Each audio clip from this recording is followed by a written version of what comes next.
Bonjour à tous et bienvenue à Quai du Polar. Nous sommes à l'Hôtel de Ville de Lyon et en direct sur la page Facebook de Bipolar en compagnie de Jacques Expert. Jacques Expert, bonjour. Bonjour.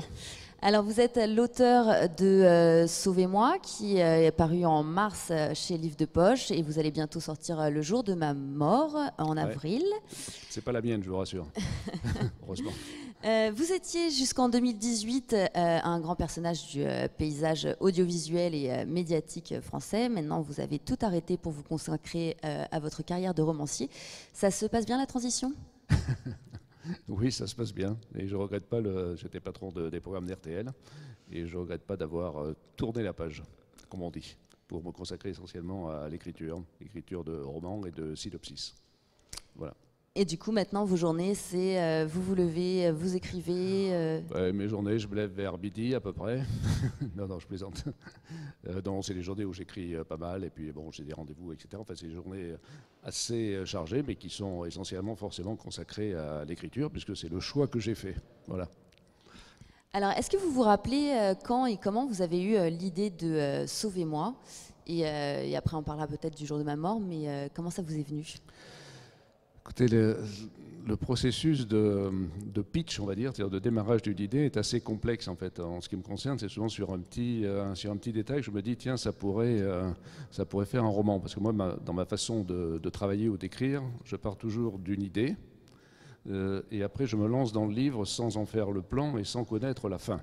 Dans tous mes livres, maintenant c'est mon 11e livre qui va sortir avec Le jour de ma mort, et même dans Le jour de ma mort, je ne connaissais pas la fin quand j'ai commencé. Dans aucun, et celui-là non plus. C'est-à-dire après la fin se met en place, enfin le final se met en place petit à petit dans le roman. C'est pas quand on arrive à la dernière page qu'on dit tiens, ça va finir comme ça.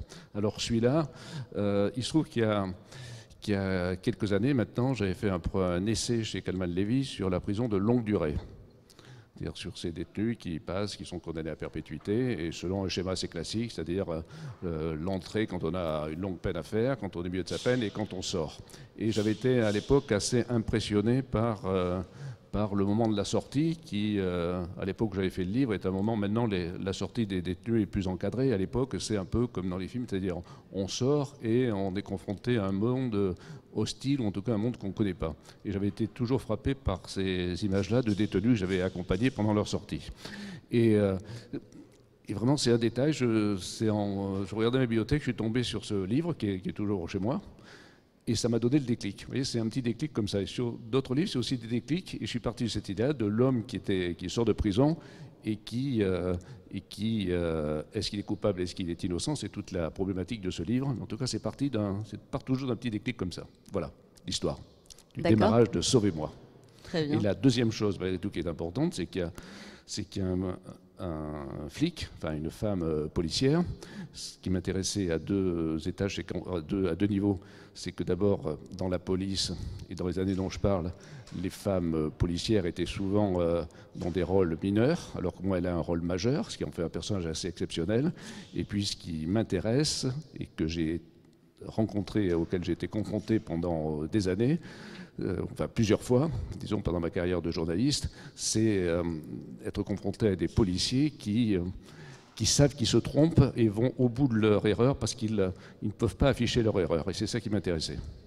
Alors, ça fait le lien avec ma prochaine question. Vous avez la réputation de ne pas être vraiment tendre avec vos personnages qui sont troublés, qu'ils soient enquêteurs ou qu'ils soient... voilà, vous n'avez pas cette notion du héros, on va dire, à proprement parler.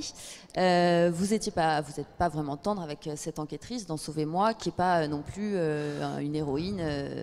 Non, et en l'occurrence, ce personnage-là m'a été inspiré par un homme, un commissaire, que j'ai croisé, que j'ai rencontré dans une affaire judiciaire que j'ai suivie il y a quelques années, et qui est, je pense, en matière d'enquêteur, la pire personne que j'ai rencontrée. Et donc j'ai transposé dans un personnage féminin, mais le personnage est assez proche de celui que je connais et qui a fait des choses pas bien dans sa carrière, et qui pourtant a fait une belle carrière, comme ma commissaire. Mais je ne peux pas dire son nom parce que je ne voudrais pas qu'il vienne, vienne m'arrêter et que je me retrouve en prison. Voilà. Et du coup, mais je l'ai rencontré, ce personnage, je l'ai rencontré. Et aujourd'hui encore, ça me donne des frissons de savoir ce qu'il a fait. Bien. Qu'est-ce qu'on peut s'attendre alors avec votre personnage de Charlotte? Comment vous allez la torturer dans Le jour de ma mort? Alors, Charlotte, c'est une jeune femme, comme vous, à peu près. Enfin, j'espère que vous n'aurez pas, vous aurez pas le même parallèle de vie. C'est une jeune femme, en tout cas, qui se réveille en nage à 8 h du matin après un cauchemar, et elle se souvient, elle a une réminiscence comme quoi, 3 ans plus tôt, lors d'un voyage avec des amis, elle s'est allée voir un voyant qui lui a dit « Toi, tu mourras tel jour », en l'occurrence le 28 octobre, puisque c'est la couverture du livre. Dans 3 ans, le 28 octobre. Et ce souvenir la réveille comme une évidence, et donc elle a 24 heures. Il faut qu'elle tienne jusqu'à minuit pour rester vivante. Donc elle tombe à la fois, et on sait que dans la ville traîne un serial killer, mais est-ce que vraiment le serial killer, est-ce qu'il est après elle ou pas? Est-ce qu'elle est dans une totale paranoïa? En tout cas, c'est 24 heures, un peu à la limite de la folie d'une personne, en tout cas de la peur parce qu'elle est toute seule. Est-ce qu'elle sera vivante à minuit? C'est tout le questionnement, en tout cas, et en l'occurrence, on ne sait qu'au dernier chapitre si elle atteint heureusement minuit ou pas. Voilà, c'est un peu l'histoire de ce livre, de Charlotte. Alors, je ne spoile pas en disant que c'est le 28 octobre, hein, parce que c'est noté dès le début. 28 octobre. Ouais, il s'est passé un truc, 28 octobre dernier, pour vous? Il s'est passé quelque chose le 28 octobre.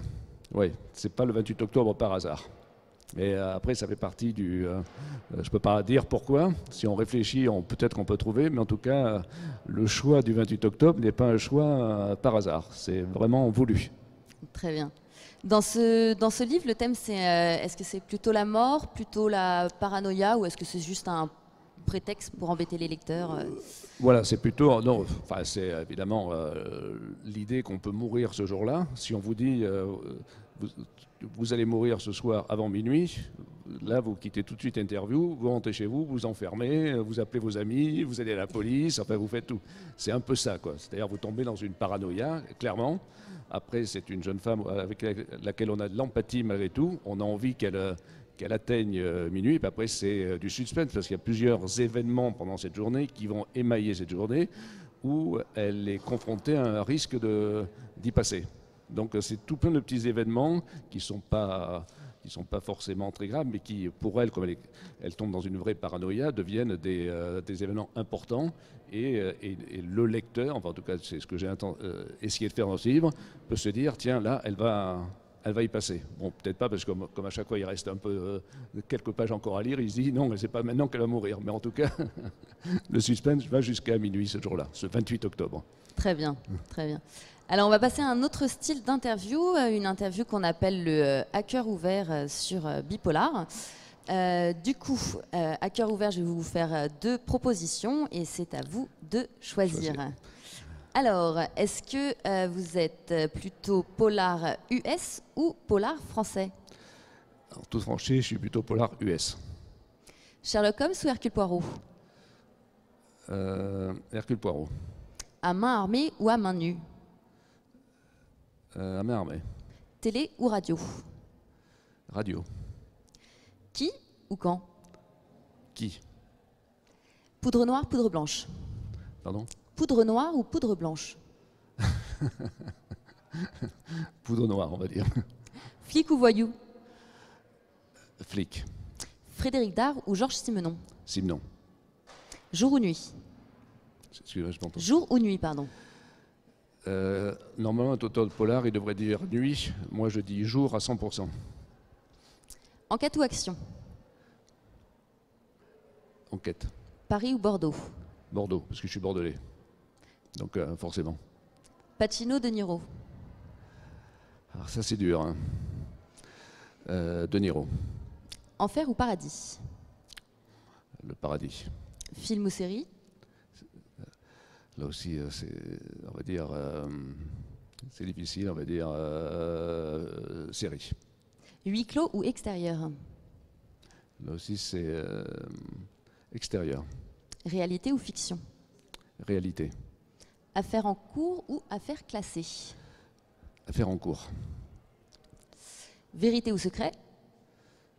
Vérité. Thé, café? Café. Femme fatale, homme de pouvoir? Forcément femme fatale. L'œuf ou la poule? L'œuf ou la poule? L'œuf ou la poule? La poule. Idée noire ou page blanche? Idée noire. Débutant ou expert? Rien que pour vous embêter, je vais dire débutant. Et poche ou grand format? Grand format. Mais bon, non. Non. Non, poche. Non, poche. Non, parce que... Pourquoi poche? Je peux dire parce que, effectivement, on est très fiers d'avoir un grand format, mais quand même, le poche d'abord est pratique. Il est petit, on peut le mettre dans la poche. Et deuxièmement, il n'est pas cher. Et je trouve que c'est quand même un avantage pour ceux qui aiment lire, c'est d'avoir en gros 3 livres pour le prix d'un. Et ça, je trouve ça formidable. Aujourd'hui, où il y a quand même des difficultés économiques, comme on le sait. Et finalement, il vaut mieux lire 3 livres qu'un seul, au final. Même si pour moi, il vaudrait mieux que ce soit un grand format, à titre personnel. Mais en tout cas, je préfère le poche. Enfin, en tout cas, je trouve que le poche est formidable. Parfait. On va maintenant parler de faits divers. Alors vous, vous inspirez souvent de faits divers dans Adieu, dans Qui, dans Hortense, même votre parcours de journaliste, ça inspire aussi de faits divers. Alors, est-ce qu'il y a un fait divers que vous rêvez, vous, de raconter? Il y a une histoire que je rêverais de raconter. Parce que moi j'ai commencé dans le journalisme en 84. Un peu par hasard, et en suivant l'affaire Villemain. Et alors c'est pas exactement, c'est pas l'affaire Villemain que j'aimerais rencontrer, parce qu'elle a été plusieurs fois rencontrée. J'aimerais raconter l'histoire du couple Villemain. Qu'est-ce qu'ils ont fait après, comment ils se sont reconstruits, quelle est leur vie aujourd'hui, c'est ça que j'aimerais raconter. Parce que je trouve que ce couple, vous savez que quand un fait divers touche un couple, si un enfant notamment disparaît, au bout d'un moment le couple explose. Celui-là est resté totalement uni, a refait sa vie, a eu des enfants, etc. Et j'aimerais savoir comment ce couple s'est reconstruit, comment il vit avec le souvenir de ce drame, comment ils ont réussi à élever leurs enfants dans ce drame familial terrible qui les a frappés. Ça m'intéresse, par exemple. Si on parle comme ça me vient spontanément à l'idée. Après, tous les faits divers sont incroyables à raconter. Parfois, on se demande... pourquoi un écrivain va inventer des histoires alors qu'il suffirait de raconter un fait divers? On a l'histoire du début à la fin. Parce que l'histoire, par exemple, de Dino Scala, celui qu'on appelle le violeur de la Sambre, qui pendant 30 ans a violé des femmes le long de la Sambre et qui, malgré tout, parallèlement à ça, a construit une vie normale avec une femme, des enfants, un crédit, une maison, intégrée dans les associations locales, etc., considérée par ses voisins, etc., et qui se révèle la pire des ordures. Je trouve que raconter aussi l'histoire de ce couple, comment ce couple fonctionne pendant 30 ans dans la normalité, on va dire, ça, je trouve ça aussi passionnant à raconter. Vous voyez, j'ai 2 histoires comme ça qui me viennent. J'étais peut-être un peu long, mais en tout cas, c'est 2 histoires comme ça qui me viennent. Alors, est-ce qu'il y a un fait divers qui serait parfait à adapter au cinéma? Pardon.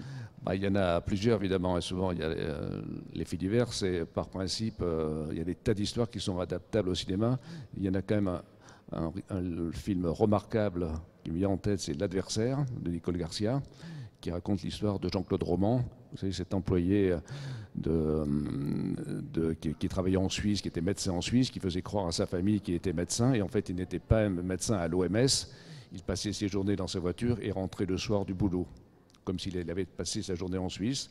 Et quand son mystère ou sa vie allait être révélé, il a fait ça pendant des années, il a tué sa famille, ses parents, il a tenté de se suicider, il est toujours en prison, et je trouve que donc ça fait un livre d'Emmanuel Carrère qui est remarquable, et je trouve que cette double vie, ce qui est intéressant, si vous voulez, c'est pour ça que je parlais de Dino Scala dans un autre style il y a quelques instants, ce qui est intéressant aussi dans les faits divers, c'est souvent cette double facette que les gens peuvent avoir dans les faits divers. Je trouve ça incroyable, et surtout dans le fait divers, ce qui est très interpellant, c'est le moment où on passe d'un individu normal et on bascule dans le fait divers, et là sa vie est totalement changée. Et ce moment-là est pour moi extrêmement fascinant. Qui le franchit? Pourquoi on le franchit? Ce sont des questions moi, qui toujours me taraudent, en fait, m'intéressent. Alors, est-ce qu'il y a un fait historique ou une période de l'histoire dans laquelle vous seriez bien vu en termes de roman, pardon, est-ce qu'il y a une période de l'histoire que vous auriez aimé adapter ou un fait divers historique? Il a été fait, mais c'est vrai que l'histoire de Vacher, qui a donné le film Le Juge et l'Assassin de Tavernier, est vous savez, c'est un berger c'est le premier serial killer français. Et je trouve que aussi cette histoire-là est assez fascinante. C'est la première fois où la France était confrontée à un serial killer, donc c'est c'est le 19e siècle. Hein. Et voilà, si vous me demandez comme ça instantanément un fait divers auquel je pense à celui-là, mais qui a déjà été adapté, malheureusement. Eh bien, merci beaucoup. C'est moi, merci. Pardon. Je vous en prie. Nous arrivons au terme de cet entretien qui est d'ores et déjà disponible en replay sur bipolar.fr et sur la page Facebook de Bipolar. Je vous dis à bientôt à Quai du Polar et à bientôt à tous sur nos réseaux. Merci. Merci.